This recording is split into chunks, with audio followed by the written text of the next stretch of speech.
Hi, we're back in the studio here with Hal Werner again. Hello, hello. Today I think we're going to talk about getting business online.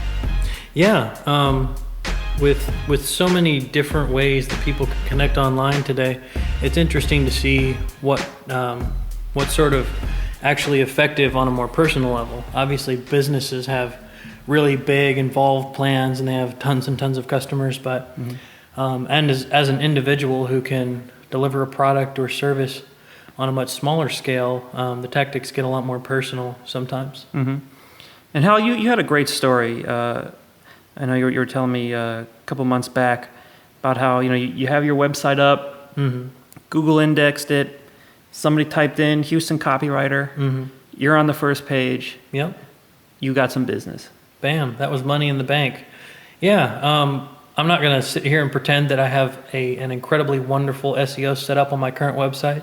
I've got a lot of lessons I've learned that I can use to improve it. But until then, I'm fortunate to have only a moderately competitive sort of set of keywords. And so I optimized my website for Houston Copywriter. And glory be that when you type in Houston Copywriter, Hal Werner comes up on page 1. And me being the sort of analytics-minded person that I am, if people do find me online, I want to know how, so I can maximize that or utilize that as best as I can. Yep. And so I asked them, after they went ahead and gave me my first little freelance project, I'm like, how did you guys hear about me? They said, we Googled Houston Copywriter and you were on page 1.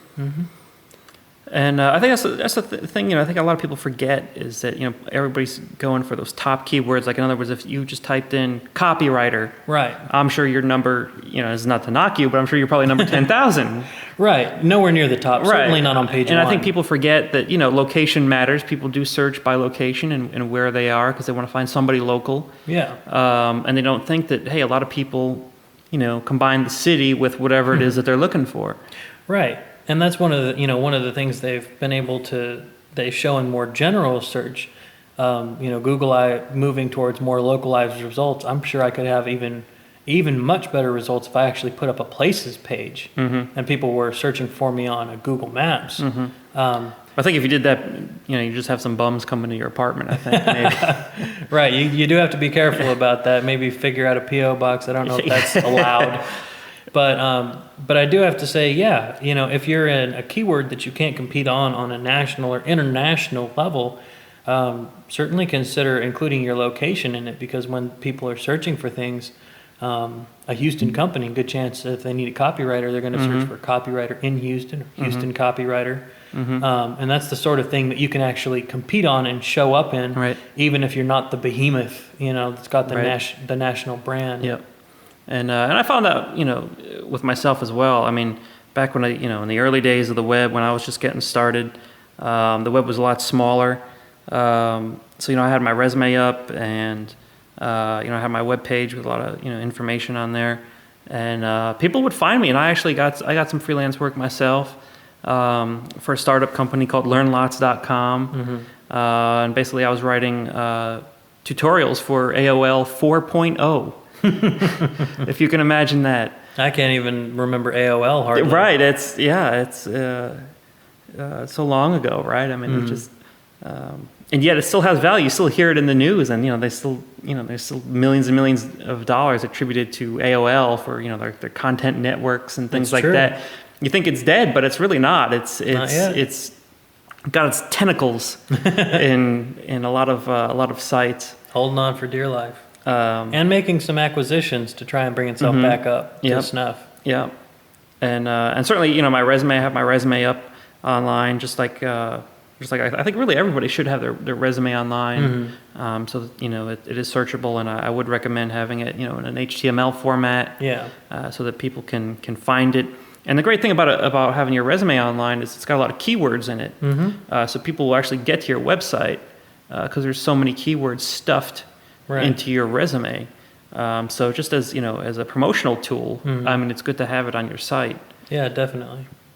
And certainly having it in an HTML format where someone can just look at it on the page is going to be a lot better from a trust perspective than having it as a Word document or as a PDF, because a lot of people are really wary about downloading files online today with all the issues everyone has with viruses and et cetera. So if you have it where they can just look at it without having to download something, the chances of them actually viewing it are greatly increased. Yep, and I do have the files there so they can download it if they want. Right.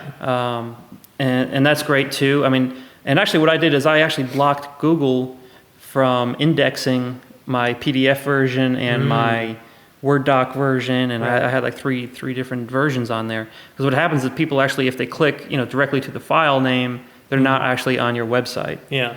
And I really wanted them on my website and not just going, stealing my resume. I want them to see something first. Exactly. Exactly. So that people can keep that in mind. So how is it working with this new company, this freelance? Did things work out or what? Yeah. I'm glad to say that they're the kind of company that pays. That's always nice. It's really easy to get yourself messed over as a freelancer, and so to find a good company that pays in full and on time is a rare and beautiful thing.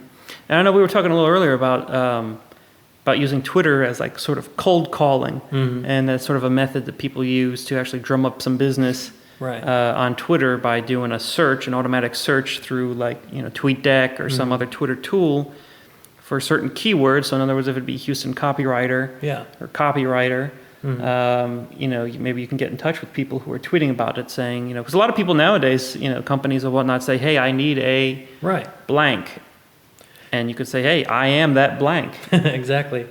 And Twitter's obviously one of the quickest and easiest tools to do that with. And I think a lot of people believe that if someone has the savvy to be on that in a timely fashion, they know what they're doing. Yeah. And I can say I haven't seen the actual return from it yet, but I have one of those. I'm not going to call it an alert. It's more of a column set up to look out for a term like that. I saw one pop up. I said to the person, hey, here I am. Right. You're looking for this. I've got this available. And before I knew it, they said, oh, excellent. And I'm going to refer you to someone who's looking for that need. Right. It's almost like having a 24/7 agent. Right. Looking out for you. Yeah, it really is. I mean, it can be akin to having a Google alert just about. And I know a coworker of mine actually used Facebook to do some some freelance work, and he says it worked out for him.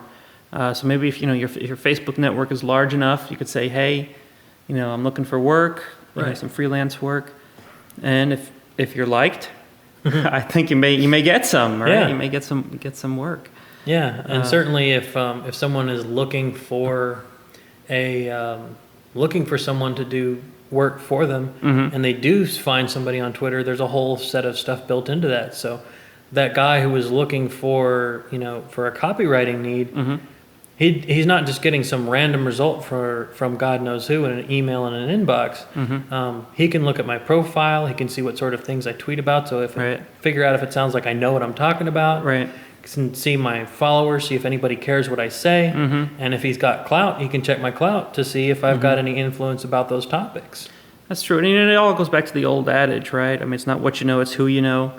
Yeah, and it's about trust, right? And the more you can research and find out about someone before you do business with them, to get them comfortable with you, I think the chances of doing business with like a stranger increases greatly. Yeah, and that's more online. That's what all those tools sort of combine to do, is it gives a person the impression that they almost already know you before you ever get to that point of trying to make some sort of a sale or a transaction. LinkedIn is obviously a very business-tailored sort of thing that a lot of people have used for jobs or business. So that's another avenue that you can loop into all that. Yep. And I've certainly been contacted by recruiters and stuff on LinkedIn. And have you? I'm sure probably you have too as well. Oh yeah, LinkedIn, The recruiters are always trolling around, and if you've actually got a valuable skill set that they're looking for, they'll find you. And I've certainly had more than one, find me on LinkedIn and tell me about a particular opening that they're trying to fill. Yeah, and I tend to trust LinkedIn more than just a random recruiter emailing me. Definitely, because when you get these emails from a recruiter, they're really sketchy looking. Yeah, and and the way things get presented on LinkedIn. It looks a lot nicer. Yeah. You can see their recommendations. You can see, basically get their profile and see if this is a person you want to do business with, and Right. if their company's any good. Because a lot of times recruiters working, for themselves, or it's a two-person operation, and really just not very professional. Right. And even if it is someone who's working on their own, you can see, hey, nobody is connected to this recruiting company, and they have 3 employees, and, they're all less than 2 weeks old. Right. No recommendations. Versus, there's a recruiter or two that I know of that do work for themselves and are individuals, but yet have thousands of connections and recommendations out the wazoo. Right. So, that's another way that helps you gauge that trust. Like if you have 2,000 people in your first degree network on LinkedIn, and you've got 3 pages worth of recommendations, well, guess what? Yeah, I'm going to give you a chance. Right. And going back to trust too, I think Google and being on the first page of Google, I think that's a lot of your trust right there. I think when when you show up on the first page of Google, there's a lot to be said for that. And I think there's a lot of trust built into that. And because obviously some people can buy their way to the top with the Google ads, Right. But I think people tend to trust the organic searches a lot more. Definitely. Than just somebody who's just paying a lot of money just to get their name to the top. Because paid search is a shortcut, and the thing about paid search is you pay your money and the campaign ends and you're done. Right. Whereas organic search can last for years and years, so it's really a good return on your money. For sure. And I think there's an inherent amount of trust with, or at least credibility with, showing up on that first page as a marketing person, because it says, hey, I am a marketer and I am practicing what I preach. Right. I know how to do what I do well enough Yep. to make it not only work for the businesses that I sell it to, but to make it work for myself. I think a lot of the time as advertising or marketing people, we can forget to apply our own rules and edicts to ourselves.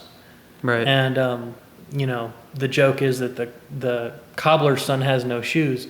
We spend so much time doing what we do for other people that we forget to do it to ourselves. And it can be really hard to be as objective with your own online presence and your brand as you are with others. Yeah, and that's one thing that our friend, he was our boss, Russell B. Yeah. Used to say. He said one of the hardest things was to do marketing for yourself, or your company.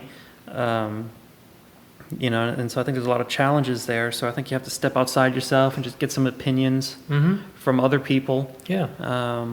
And find out how you can market yourself. Right. And just get some ideas. One of the best things you can do is elicit feedback from people that you respect about what you do and don't do well. It can be really easy. You are yourself. You only see yourself as yourself. Right. You may or may not be what you think you are. Right. And so you can find out from other people when you elicit that feedback if there's a particular area you're better at or worse at. And that can help inform those decisions to help you really sell on your strongest selling points. Yeah, I don't know. Have you seen me levitate? I haven't seen you levitate. I can yet. levitate. I'll tell you that. All right. Yeah. Well, you should add that to the website, because I would definitely hire somebody who could levitate. Maybe that'll get me to the front page of Google. We'll see. We should ask him about that. What sort of link juice do you get from levitation? That might be a good blog post, though, right? Yeah, definitely. We could be first out of the gate. I'm not sure that I've seen that one covered. All right. How can people reach you? People can reach me primarily by my name, Hal Werner. That's HALWERNER. And essentially I use that for my website title, my Twitter handle, and just about anything else. Is that your real name? Is that the real you? It is. Yep. It's the real me. I went ahead and used my name as my brand, as we've talked about before. And it's one more thing that adds to that credibility. And it's working out for you, right? Using your real name everywhere, stamping your name everywhere. Definitely is. Hal Werner hallmark. Yeah. Appearing in multiple media. Indeed. You Google it, you just see the sites one after another. And one actually really good thing to note about that is that really does work best if you have a more unique name. That's true. Unfortunately, if you have a more common name, it's going to be a lot harder to own that term, and it might be worth looking at some sort of a variation. But if you have a more unique name, that's something that you can really own that other people don't have. I definitely think it's the way to go. Yeah, and like I said, I've heard some advice about people using like a middle initial in their name. Right. So if it was like Hal J. Werner, you know, something like that, just a variation of your name, and just sticking with that so it appears everywhere. So if people were to search for you, Yeah. you know, it would show up that way. I mean, I have the luxury of being the only Ken Mariko in the world, but I know not everybody else has that luxury. It's a good place to be. I only share my name with one other guy, and fortunately, you can tell us apart. I'm a young marketing and advertising copywriter. There's a guy that's a much older, some sort of a medical professional who I think has a hospital named after him, and graduated from Harvard in '78 or something like that. So occasionally I have to compete with him a little bit, but I've definitely been getting bumped up to the top on that one. Great. All right. Well, Hal, thanks for stopping by the studio. Yep.